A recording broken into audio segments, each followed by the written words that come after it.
बिस्मिल्लाहिर्रहमानिर्रहीम। मोहतरम नाज़रीन, अस्सलामु अलैकुम रहमतुल्लाहि व बरकातुहू। मैं हूँ आपका दोस्त मोहम्मद ज़हीरुद्दीन।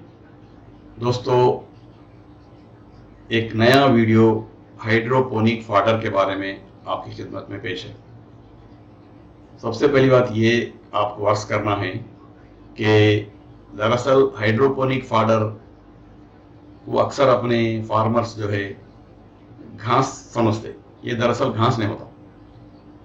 और कई लोग जो है मुझे पूछते रहते हैं कमेंट्स के ज़रिए और ईमेल के ज़रिए कि हम बकरी पालना चाह रहे हैं, मेंढी पालना चाह रहे हैं, हाइड्रोपोनिक ग्रास घर में पिका के बकरी को पाल सकते क्या? तो मैं अक्सर लोग बोलते रहता हूँ नहीं पाल सकते। तो क्यों नहीं पाल सकते, क्या है, इंशाअल्लाह ताला आपको इसमें मुकम्मल तफसील आपको बताएंगे। दोस्तों, ये जो इमेज में आप देख रहे हैं, ये हाइड्रोपोनिक ग्रास इस तरह रहता। सबसे पहले नीचे जो है, ये जो है नीचे एक ट्रे के अंदर आपको बीजा रखे हुए हैं। उसके बाद ऊपर के ट्रे में वही बीन जो है उसके अंदर थोड़े से मोल के निकालने के बाद सेकंड ट्रे में रखे, फिर वही ट्रे को थर्ड में मुंतकिल करें, फिर चौथे में मुंतकिल करें, 5 में मुंतकिल करें, 6वीं बार जो है ये इस तरह आपको हाइड्रोपोनिक फॉडर की शक्ल में आपको दिखता। इसको जो है लोग अक्सर खिलाते रहते जानवरों को। तो कौन सी जानवर को खिलाना, कौन सी जानवर को नहीं खिलाना, इसकी तफसील। ये जो हाइड्रोपोनिक ग्रास है, बीजों के जरिए पिकाते। कौन सी बार्ली है, गेहूं है, ओट्स है, मकई है, जवार है और बाजरा और लूसर नोगरा के बीज और बेरसीम, कौपिया, ये बीजों के जरिए इसको पिकाते।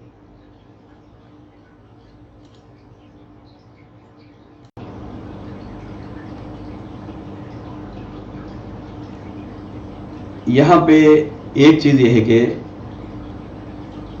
बकरियों के लिए और मेंढियों के लिए ये हाइड्रोपोनिक ग्रास क्यों मुनासिब नहीं, क्यों नहीं खिलाना, ये बहुत बड़ा अहम सवाल है। मेरा वीडियो का टाइटल भी यही है।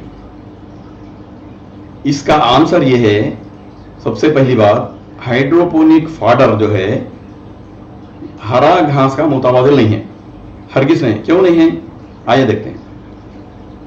हाइड्रोपोनिक घास के अंदर 90% पानी रहता और 10% सूखा मैटर रहता, ड्राई मैटर रहता। इसका मतलब यह है कि अगर आप 1 किलो हाइड्रोपोनिक घास अगर जानवर को खिला रहे हैं तो आप 900 ग्राम पानी उसको खिला रहे हैं और 100 ग्राम ड्राई मैटर खिला रहे हैं उसको।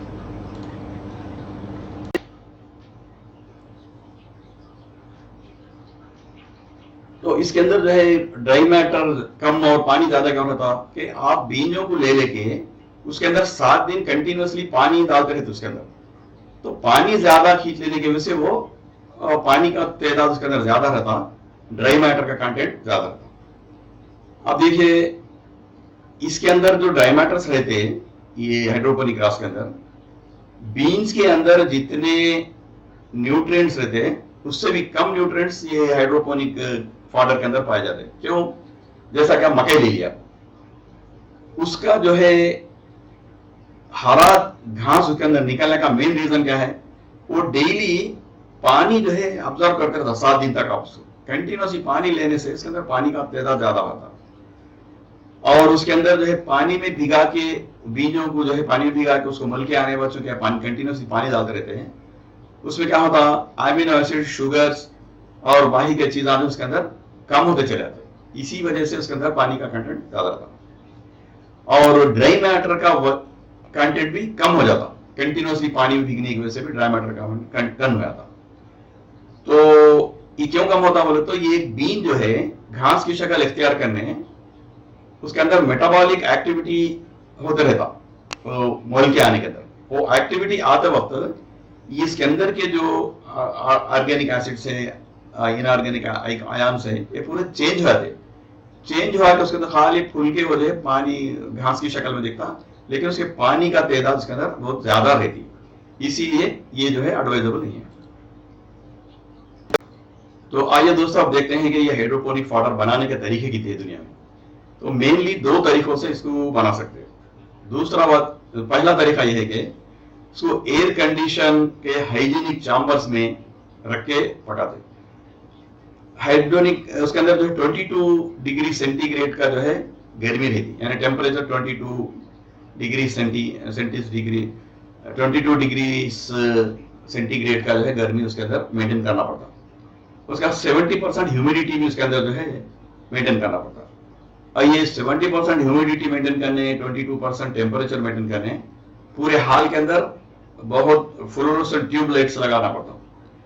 वो ट्यूबलाइट्स लगाने से उसके अंदर फोटोसिंथेसिस होता। फोटोसिंथेसिस मतलब बीजों के अंदर से मल के निकलने के बाद उसके अंदर जो हरापन जो पैदा होता उसको फोटोसिंथेसिस बोलते हैं।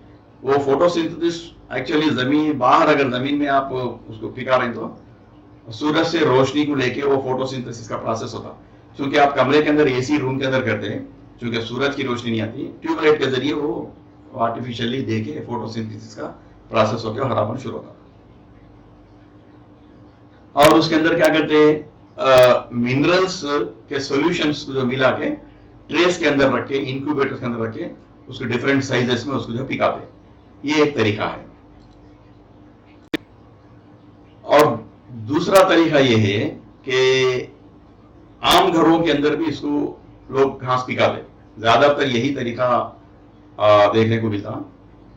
उसको कैसा करते हैं, पॉलिथीन शीट्स रखे, उसके अंदर जो है लोकली अवेलेबल आपको लकड़ी से मिलने वाले मोदले उदले मिला के, उसको जो है बाम्बू मिला के, या तो लोहे के शीट्स ले लेके उसके ट्रे उसका जो है स्टैंड बनाए थे, और प्लास्टिक के जो है शीट्स ले लेके उसके अंदर जो है प्लास्टिक के ट्रे ले लेके उसमें बीजा डाल के भिगा दे के उसके अंदर डाल के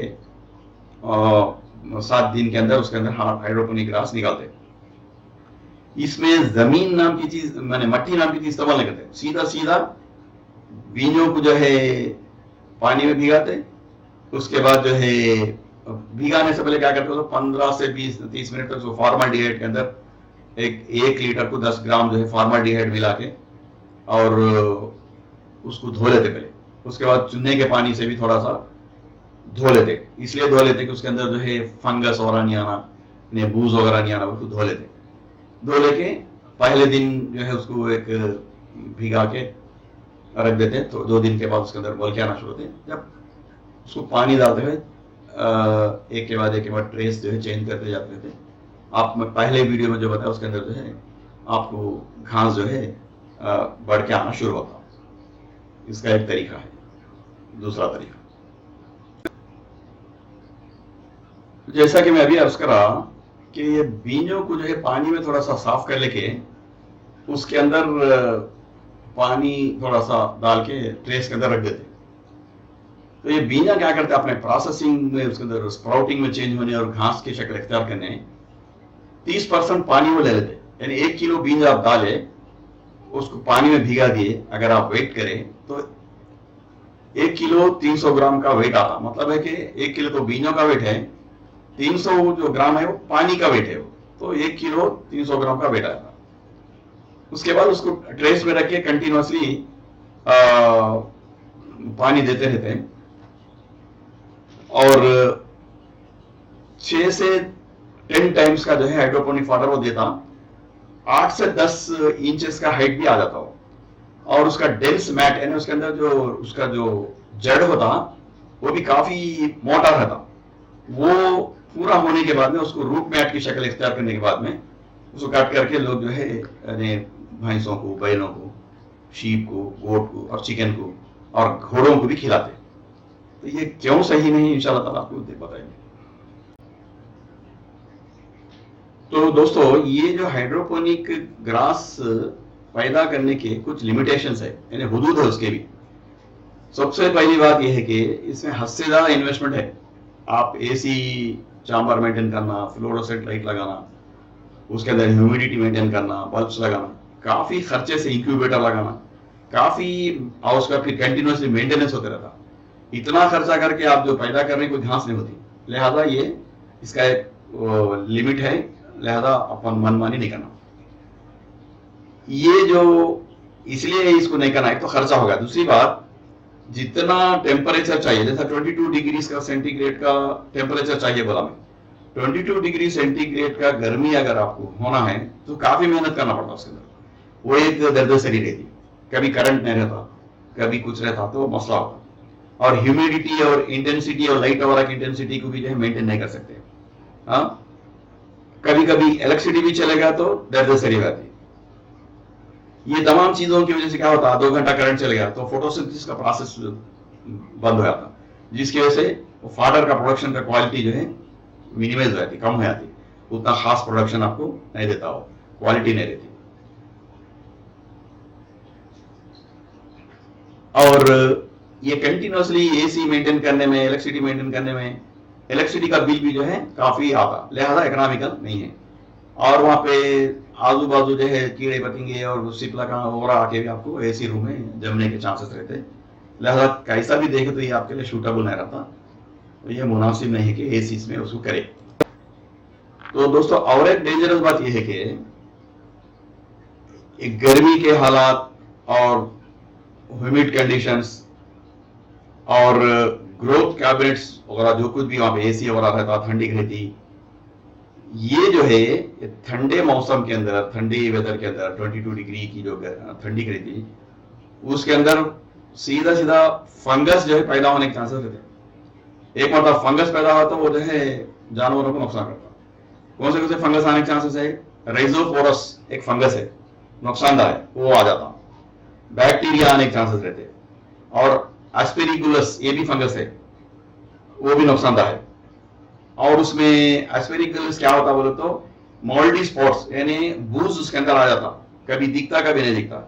ये सीधा सीधा आपके जानवरों के, शीप को, गोट को और कैटल को खत्म करने के चांसेस रहते। आप समझ रहे हैं, हरा हरा घास दिख रहा, वो हरा हरा घास के अंदर ही कहीं ना कहीं ये छुपे हुए रहते, नहीं दिखने वाली चीज है ये।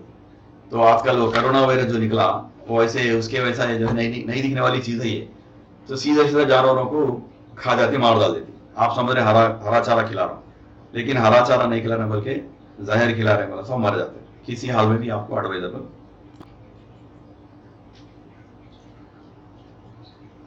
और जो है, आप हरा चारा रेडी हो गया, हाइड्रोपोनिक ग्रास रेडी हो गया, आप उसको जो है ट्रे में से निकाल दिए, गोया के काटे समझे, माने हार्वेस्टिंग बोलते उसको। जमीन में तो काटते, इसमें तो ट्रे में से निकाल दिए, इसको हार्वेस्टेड क्रॉप बोलेंगे।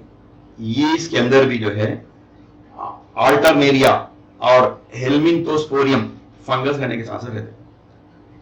और ये बैक्टीरिया फंगस उसके अंदर आने की वजह से नीचे जो मोटा उसका रूट्स जो फॉर्म होते हैं, वो तितर बितर हो जाते, उसकी मतलब उसकी ताकत को लेके वो कमजोर हो जाते। ये भी जो है इसके लिए एडवाइजेबल नहीं रहता।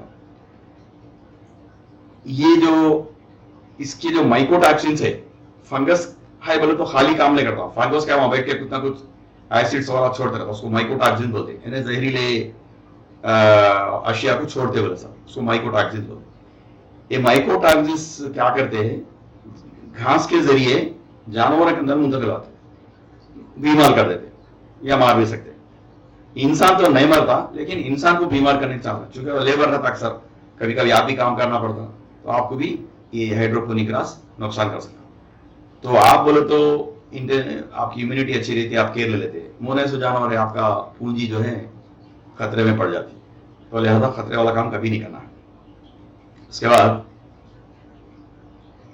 और एक, ये जो स्प्राउटेड सीड, यानी बीजों में से निकला हुआ चारा है ना, हरा चारा जो भी है आपका, जो हाइड्रोपोनिक ग्रास है जिसके बारे में डिस्कस कर रहे हैं, उसके अंदर दूसरा किस्म का और एक फंगस भी निकल सकता, जियोट्रिकम कैंडिडम। ये एक नुकसानदार चीज है, ये सीधा सीधा इंसान को नुकसान करता।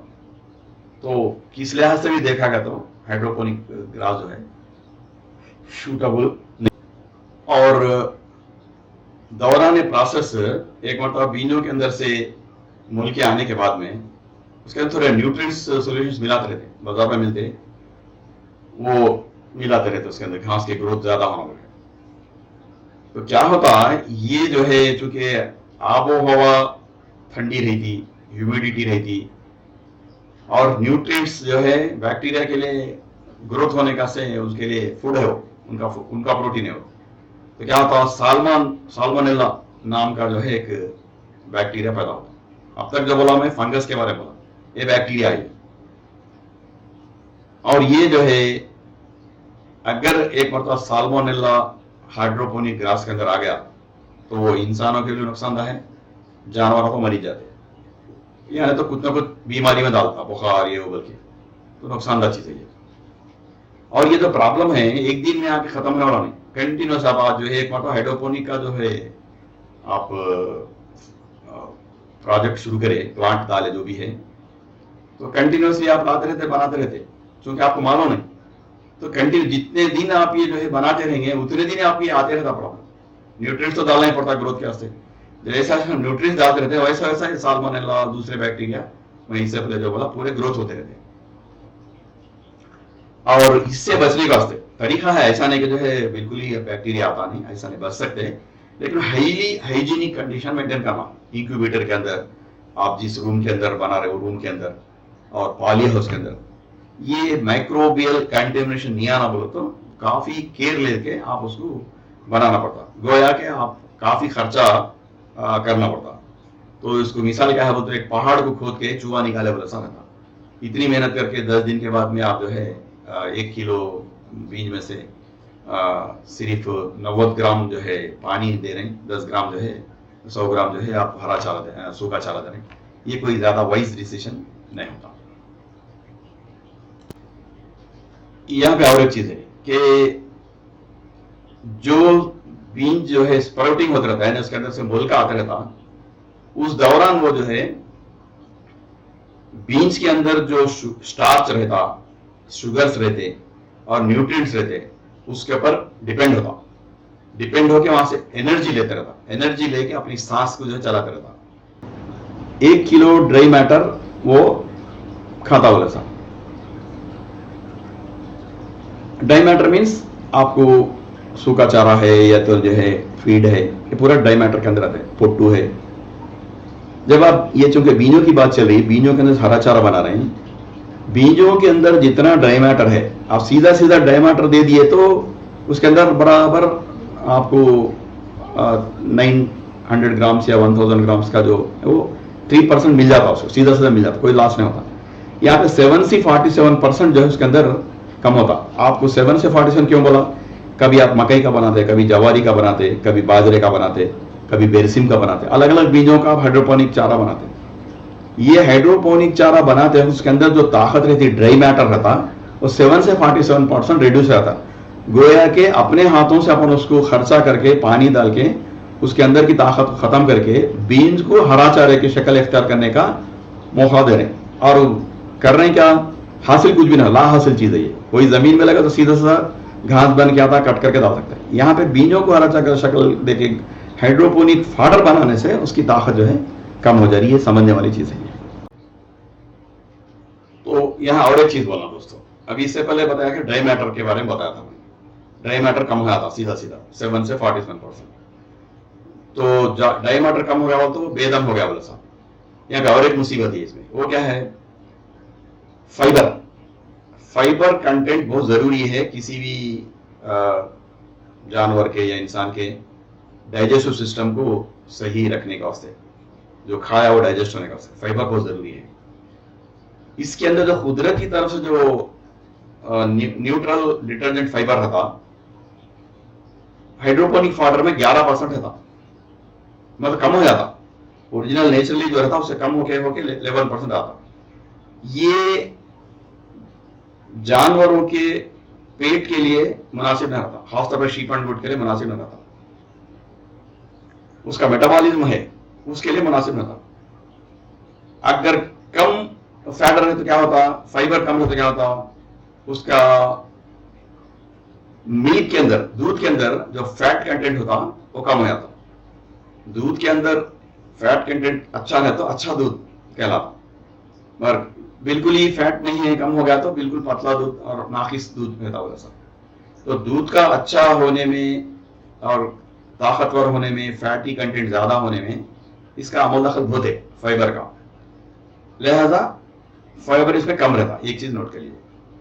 यहाँ पे और एक चीज बोलना है कि चूंकि ये तमाम चीजें आपको मालूम हो गया अब तक, किस लिहाज से भी देखा गया तो हाइड्रोपोनिक ग्रास जो है,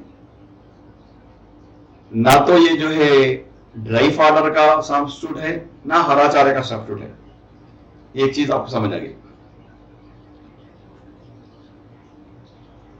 ये कब जो है आप इसको दे सकते बोले तो, आप बाहर हरा चारा नहीं बिक रहा, कुछ भी ड्राई फॉडर नहीं मिल रहा, बहुत ही मुसीबत में है, परेशानी में है, कभी कभी कुछ नागहानी हालत हो गए, तो वैसे मोमेंट पे कुछ भी नहीं है तो जानवर को जिंदा रखने का वास्ते उसको जो है बना के दे सकते हैं। लेकिन वैसे हालत कभी कभार आते और किसी किस्म का चारा अवेलेबल नहीं है, सूखा भी नहीं है, हरा भी नहीं है, जब दे सकते हैं, ऐसा डेली नहीं। और जो हाइड्रोपोनिक चारा जो आपके सामने दिख रहा, कट्टे न कट्टे दिखते, वो क्या है, वो नथिंग बट पानी को ज्यादातर अंदर खींच लेके वो हरा की चारा इख्तियार करो से हो, उसका वेट में जो इजाफा हुआ पानी की वजह से हुआ, ना कि बीजों की वजह से। बीजों का वेट तो नेचुरली है, लेकिन उसके अंदर एक्स्ट्रा जो आ गया हरापन बड़ापन, वो पूरा जो है पानी की वजह से। गोया कि आप हरा चारा नहीं दे रहे, पानी दे रहे। तो ये तमाम गुफ्तगू का हासिल क्या है बोलते, एडवाइस क्या है बोलते आप लोगों को, अच्छे खासे बीजों को ज्यादा खर्चा करके, लेबर को रख के, इलेक्ट्रिसिटी बिल लो करके, और उसमें बैक्टीरिया और आयावसा करके हरा चारे की शक्ल में, हाइड्रोपोनिक की शक्ल में देने के बदले में जो बीज है वो बीज को बीज की शक्ल में दे दीजिए आप। हरा चारा नहीं तो आप उसकी क्वांटिटी में 3 मरतबा 4 मरतबा डेली स्लोली 30 किलो का वेट रहता, 900 ग्राम डेली जो है सूखा चारा खाता। आप चंदी चलाइए, वैसे कभी भी दे सकते हैं, मगर ये शक्ल चेंज कर दे के, खर्चा करके, बैक्टीरिया फंगस या आयावसा करके खतरा मोल लेके, आपको भी खतरा, जानवर को भी खतरा, और नहीं दिखने वाली चीज है। आजकल कोरोना वायरस का बहुत भयानक चल रहा। अभी मैं 28 मार्च को ये बना रहा हूँ वीडियो, 28 मार्च 2020 को बना रहा हूँ। तो कोरोना वायरस का पूरी वर्ल्ड में जो है 202 कंट्रीज में इसका वबा फैली हुई, नहीं दिखने वाली चीज है, मार दे रहा लोगों को, हजारों। तो इसी तरह जानवर को भी खतरा रहता। तो कभी भी खतरे वाला काम नहीं करना, दूसरे को देखा देखी अमल नहीं करना। दूसरे ममालिक में अंग्रेज और दूसरे लोग कर रहे बोले तो वहां की हालात अलग है। वहां पे चारों तरफ बर्फ रहती, बाहर जमीन में जाके वो लोग जो है, ये जमीन इतना नहीं था, पूरा बर्फबारी होती रहती, बर्फ रहता, लफ्जे जमीन ही नहीं दिखती रहती, सूखी जमीन तो रहती नहीं, सूरज नहीं निकलता। तो ऐसे मोमेंट में वो लोग क्या करते बोले तो, आप खासकर वो भी घोड़ों का से करते या चिकन का से करते, मुर्गियां, ये बकरियों का से मेंढक को खतरे नहीं कर सकते। अगर कोई कर रहा तो उसको देखा थे कि अमल आप नहीं करना, वहां के हालात सुन कर ले रहा, उन्हें खिलाते वक्त आप देखे, बाद में जानवरों को क्या नुकसान हुआ या उसको क्या, वो नहीं देखे आप। लिहाजा बी केयरफुल रहना चाहिए, बहुत केयरफुल रहना चाहिए।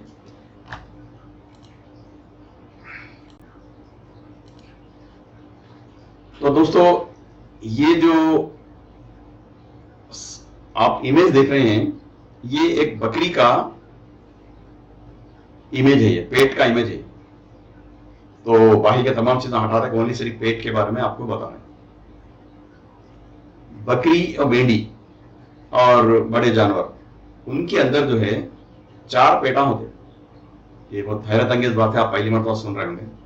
जी दोस्तों, आप सही सुना, 4 पेट रहते हैं। उस पहले पेट को क्या बोलते हैं, रोमन बोलते हैं। दूसरे पेट को रेटिकुलम बोलते हैं। दूसरे पेट को ओमासम बोलते हैं। तीसरे पेट में, चौथे पेट को अबोमासम बोलते हैं। ये एक एक पेट अपना अपना फंक्शन करते रहता। तो आप यहां देखिए, एक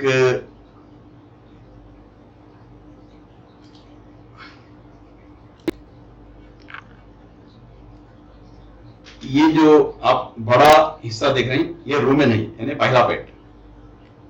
इसके बाद ये जो दिख रहा आपको, ये रेटिकुलम है, यानी दूसरा पेट। उसका तीसरा जो दिख रहा, ये ओमासोम, तीसरा पेट। ये अबोमासम, यानी चौथा पेट। यहां से ये प्रोसेस होकर ये स्मॉल इंटेस्टाइन में जाके बाही के प्रोसेस कर कोलन में चले था।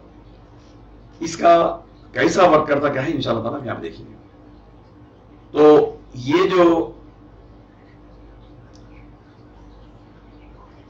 हाइड्रोपोनिक जो घास है उसकी बात चल रही थी, इनका नेचुरल डाइजेस्टिव सिस्टम को ये काम नहीं करता। क्यों नहीं काम करता?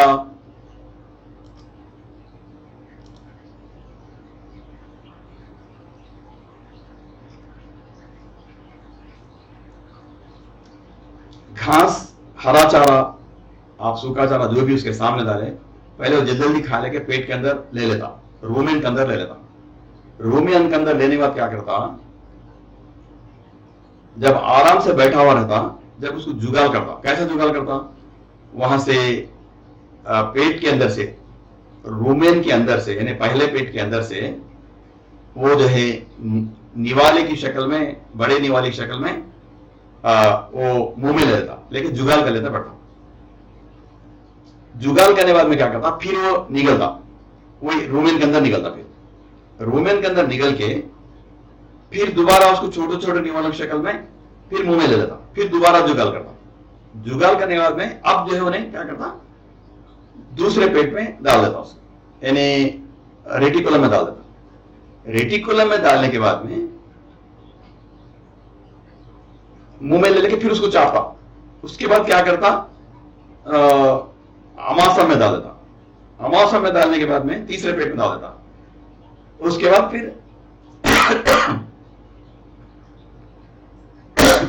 चौथे पेट में डाल देके प्रोटीन की शक्ल और जो है उसका क्या कहते हैं आप, ग्लूकोज की शक्ल इख्तियार करके बाकी के फंक्शंस को कर लेता। लेकिन यहाँ पे हाइड्रोपोनिक ग्रास आप की बात चल रही, तो आप हाइड्रोपोनिक ग्रास आप उसको खिलाएंगे, वो छोटा छोटा रहता, बारीक, और उसके अंदर पानी का तेजा ज्यादा रहता। तो पहले जो है जब अंदर पेट में, पहले तो चाप के जल्दी ले लेंगे उन्हें, लेकिन पेट के अंदर से फिर मुंह में लेके जुगाल करेंगे, वो तो नहीं कर सकता। क्यों नहीं कर सकता? उसका सिस्टम ही तो ऐसा नहीं है। बड़े बड़े निवाले लेने का, उसका पेट ही जो है बड़े बड़े निवाले को लेके मुंह में जुगाल कर लेके अंदर भेजता, दोबारा फिर मुंह में लेके छोटा निवाले की शक्ल में लेके दूसरे पेट में यानी रेटिकुलम में भेजता। ये वैसा नहीं कर सकता हाइड्रोपोनिक। क्यों? उसके अंदर पानी ज्यादा रहता। इसकी वजह से क्या होता है, तो उसके अंदर माइक्रो ऑर्गेनो जितने भी रहते हैं वो हजम नहीं होते। तो माइक्रो ऑर्गेनिज्म इसको हासिल करना, ये अपन जो कुछ भी खिला रहे हैं, माइक्रो पेट के अंदर के माइक्रो को ऑब्जर्व कर लेते, पर इसके अंदर हाइड्रोपोनिक ग्रास के अंदर चूंकि पानी का परसेंट ज्यादा रहता, वो ऑब्जर्व नहीं कर लेते। तो लिहाजा किसी लिहाज से देखा गया तो ये जो है मुकम्मल फीड नहीं है जानवरों का, से खासतौर पर शीप एंड गोट के सिलसिले में। चूंकि मैं शीप एंड गोट की ऊपर कंसल्ट कर रहा हूँ, उसी के बारे में बोल रहा हूँ, उसी के बारे में रिसर्च चल रहा, आप उसी के बारे में एडवाइस दे रहा हूँ। छोटे जानवरों का स्मॉल रूमिनेट्स जो बोलते हैं उसके लिए एडवाइजेबल नहीं है। अलबत्ता यहाँ पे एक बात यह है कि ये मुर्गियों के लिए बहुत अच्छी चीज है। आपके पास पोल्ट्री फार्म है, देशी मुर्गियां पाल रहे हैं, या आप जो है क्या कहते हैं, आपके पास खासतौर पे आप पोल्ट्री फार्म पाल रहे हैं, तो उनके लिए बहुत अच्छा है। क्यों? उनका एक ही पेट रहता, खाली पेट में चला था, हजम के वहां से होता। ये छोटे जानवर जो है, मुर्गियां और जानवर जुगाल नहीं करते, सिर्फ स्मॉल रूमिनेट्स यानी मेंढी है, बकरी है, ये जो है, और बड़े जानवर भी करते हैं जैसा कि भैंस हैं, गाय हैं, लेकिन ये जुगाल करते, लिहाजा इनके लिए जुगाल करने वाले जानवरों के लिए ये एडवाइजेबल नहीं है।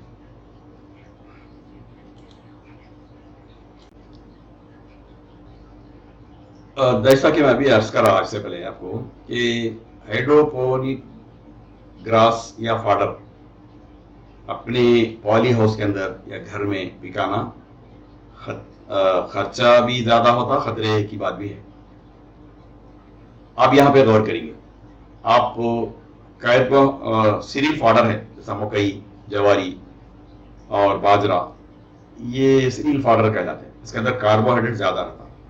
कार्बोहाइड्रेट ज्यादा रहने वाला आप अगर बाहर से खरीदेंगे तो आपको 3 रुपए किलो मिलता। मैं 2020 की बात कर रहा हूँ, मार्च के महीने की बात कर रहा हूँ। आगे चल के आप जब देखेंगे थोड़ा आगे पीछे हो सकता है रेट, लेकिन 2020 की बात कर, मार्च के महीने की। और सूखा चारा लिए तो 5 रुपए किलो मिल जाता। वही लेग्यूमिनस फाडर ले लिए, लेग्यूमिनस फाडर बोलते हैं लूसर्न है, और आपको जो है बेरसीम है, स्टाइलोहेमाटा है, हाँ, इस तरह के आप लेग्यूमिनस जिसके अंदर प्रोटीन ज्यादा रहते हैं, वो आप ले लिए तो 5 किलो से लेकर 10 किलो हो सकता है। एरिया के लिहाज से और उसके चारे के लिहाज से थोड़ा चेंज हो सकता है। यही चीज आप अपने फील्ड के अंदर आप पिकाए, आप खुद आपने पिकाए, तो वो 1 रुपया 2 रुपये के अंदर आपको हो जाता। क्यों? आपकी जमीन में आप पिका रहे हैं, लिहाजा कट करके डाल दे सकते। ये तो रही कम खर्चे वाली बात। खरीदे तो भी कम ही है, पिकाए तो और कम है, 1 रुपये में 1 किलो आस पास में। अब जो कभी भी जानवरों को चारा खिलाते हैं, आप कितने हरा चारा खिलाए, कितना खिला रहे हैं, ये हिसाब नहीं। हरा चारे के अंदर कितना ड्राई मैटर है, कितना ड्राई कंटेंट है, वो इंपॉर्टेंट है। अगर आप हरा चारा खिला रहे हैं, मकई है, जवारी है, या लूसर्न है, स्टाइलोहेमेटा है, तो उसके अंदर 20 से 30% जो है ड्राई मैटर रहता। गोया कि आप बेहतरीन उसको ड्राई मैटर दे रहे हैं, उससे उसकी ग्रोथ में उसमें इजाफा होता। अगर आप चारा नहीं दे रही, हरा चारा नहीं दे रही, लेकिन सीधा सीधा बींजित खिला दे रहे, किलो लाए किलो खिला दिए, उसके अंदर 90% ड्राई मैटर रहता, बाकी का 10% अदर्स रहते। तो ये जो चीज है, बीन्स की शक्ल में दे तो आपको फायदा है। बीन्स को हाइड्रोपोनिक ग्रास की शक्ल चेंज कर लिए तो उसमें कुछ भी नहीं है, 10% हो जाता है। गोया आप अपने हाथों से 90% उसके अंदर का ड्राई मैटर खत्म कर दे रहे हैं। तो ये देखा देखी अमल का नतीजा है, ऐसा मत करिए। तो सीधा सीधा स्प्राउटिंग के वक्त उसके अंदर चेंजेस हो जाते। मैं तफसीली बोला आपको, आप समझदार लोग हैं, आसानी से समझ सकते हैं। किसी लिहाज से भी ये जो है एडवाइजेबल नहीं है।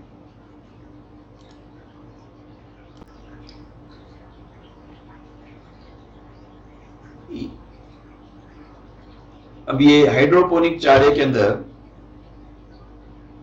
आप 7 से 10 दिन के अंदर आपको चारा हाथ को आया था, और जल्दी ग्रोथ दिख रहा आपको, अरे हरा हरा चारा आ गया, हाथ को आ गया। मगर इसमें अभी अर्ज करे वैसा 10% ड्राई वेट रहता। वही आप जो है 20 रुपए किलो में मकई खरीद के लाए, उसके अंदर 90% हरा ड्राई मैटर रहता। एग्जाम्पल समझाने बता रहा हूँ। अप्रोक्सीमेटली 90% होता, रिमेनिंग 10% दूसरे आइटम्स रहते हैं, वाटर और। अगर अपन इसी को हाइड्रोपोने 20 रुपए किलो लेके आके 90% ड्राई मैटर वाला मकई 20 रुपए किलो लेके आके उसको हाइड्रोपोनिक की शक्ल दे दिए, तो 60 से 70% उसके अंदर जो है ड्राई मैटर खत्म हो जाता ऑटोमेटिकली। गोया कि अपने हाथों से अपन उसमें 30% 20% कम कर दे रहे। तो खर्चे का खर्चा है, लेबर का है, इलेक्ट्रिसिटी है, मुनासिब में रहता है। तो यहाँ पे एक सवाल पैदा होता दोस्तों, फिर बहुत सारे लोग, हजारों लोग जो है हाइड्रोपोनिक ग्रास पिका रहे ना, फिर वो लोग कुछ गलत कर रहे हैं क्या, तो कौन से जानवर के लिए हम पिका सकते हैं, एक सवाल पैदा होता। तो सही है, आपका सवाल हक जानिब है। तो यहाँ पे आप हाइड्रोपोनिक पे डिपेंड होने से बदले में एक दूसरा मेथड मैं यहाँ पे सजेस्ट कर रहा हूँ। वो क्या है, मेरे इससे पहले के वीडियोस में बताया मैं, इसको स्टैगरिंग मेथड बोलते हैं। क्या है, हरा चारा कभी भी रेडी रहना बोले तो पेरिनियल वेराइटीज को चुन लेना। पेरिनियल वेराइटीज बहुत सारे हैं, सीरियल में भी है, लेग्यूम में भी। सीरियल में आजकल आपको मोस्ट इंपॉर्टेंट हाइड्रोपोनिक क्या बोलते हैं, नेपियर, हाइब्रिड नेपियर है, सुपर नेपियर है। आजकल सुपर नेपियर का भी चर्चा होता है, वो सीरियल कैटेगरी में आता। और लेग्यूम कैटेगरी में बोलता आपको लूसर्न है, हेड लूसर्न है, स्टाइलोहेमेटा है, बेरसीम है। इस तरह के बहुत सारे वेराइटीज मेरे पहले वीडियोस में तफसील बताया मैं। उसको स्टैगरिंग मेथड में पिकाना। स्टैगरिंग मेथड क्या है, जैसा ही सीजन शुरू हो जाता, पूरा एकदम 1 एकड़ 2 एकड़ की जमीन एकदम ना करके एकदम एक ही दिन बीजने लगा के, एक 7-8 दिन का गैप देके, आज एक 1000 फीट पे आज बीज लगा था, फिर उसके बाद में 1 हफ्ते के बाद और 1000 फीट, और 1 हफ्ते के बाद और 1000 फीट। इस तरह जो है स्टैगरिंग मेथड होता है। आपके एरिया के एग्रीकल्चर ऑफिसर से रफ पैदा करिए, आपके एरिया के लिए से कौन सा स्टैगरिंग मेथड अच्छा रहता, आप मालूम कर लीजिए। एरिया वाइज उसको अपने को अलग अलग डिज़ाइन करके रखते होगा ज़मीन की खासियत की वजह से, आप मालूम कर लीजिए। स्टैगरिंग मेथड से क्या होता, आप हरा चारा आपके हस्बे ज़रूरत आप कभी भी काट लेते जा सकते, एक बहुत बड़ा फ़ायदा होता, और भी बहुत सारे फ़ायदे। तो ये मेथड आप फॉलो होके एक तो फॉडर बैंक कायम कर लीजिए, दूसरा हेड सीरियल और perennial varieties, multi cut varieties, उसको स्टैगरिंग मेथड में पालने से क्या, पिकाने से क्या होता, आपको साल के 12 महीने आपको हरा चारा अवेलेबल रहता, सब्जेक्ट अवेलेबल, पानी अवेलेबल है ना, तो आप वर्ष के 12 महीने पिका सकते हैं। जहाँ पे पानी कम रहता है उसके लिहाज से भी प्लानिंग कर लेके आप कर ले सकते हैं।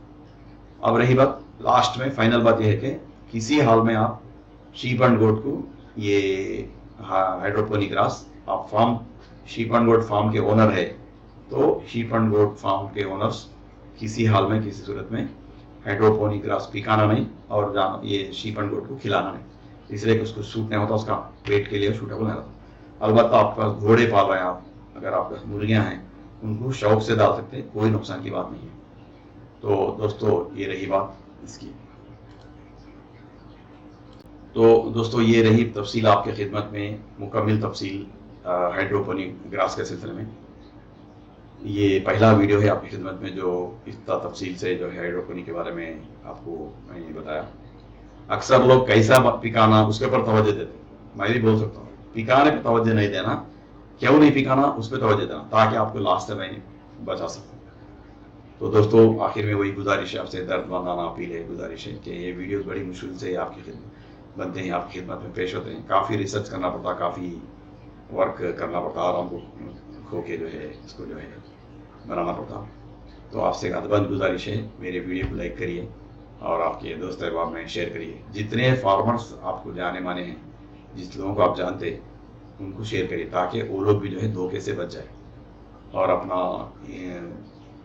वही कोरोना वायरस का जो है वबा चल रही है सारी दुनिया में। अब तक 5 लाख आज का फिगर है, आपका फिगर है रात में 1 बज रहा कि 5,95,000 लोग मुतासिर हुए हैं, इसमें 1,27,000 रिकवर भी हो गए, लेकिन 25,000 लोग अमवात भी हुए हैं, 27,000 का अमवात भी हुए हैं, और 202 कंट्रीज़ में जो है ये फैल गया।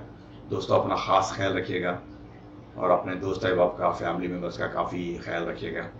जैसा कि वर्ल्ड वाइड बोल रहे हैं लोग के जो है अपने हाथों को बार बार 20 सेकंड तक धोते रहिए, साबुन से धोइए या हैंड वॉश से धोइए, सैनिटाइजर से धोइए, जैसा आपकी सहूलियत वैसा धोइए।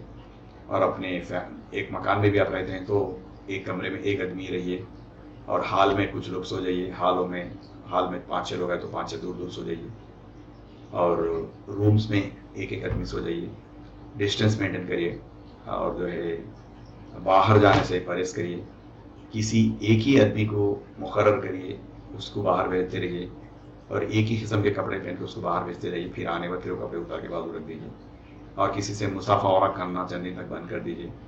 और किसी को अगर बुखार है, खांसी वगैरह आ गई तो फ़ौरन जो है डॉक्टर से रुजू हो जाके अपना केयर लीजिए, अपना ख़ास ख्याल रखिएगा, अपने इर्द गिर्द नवा के लोगों का भी ख्याल रखिएगा, और मेरे वास्ते भी ख़ास तौर पे दुआ फरमाइए कि मैं ये वीडियो का सिलसिला जो है मैं अब तक 183 वीडियोस तक बना के आपकी खिदमत में पेश कर रहा हूँ, और एक 200 वीडियोस बनाना है दोस्तों, काफ़ी वक्त लगता। मेरे भी दुआ करिए कि जो है मैं भी इंशाल्लाह ताला ऐसे भी वीडियो बना के आपकी खिदमत में पेश करते रहूँ। अल्लाह हाफिज़।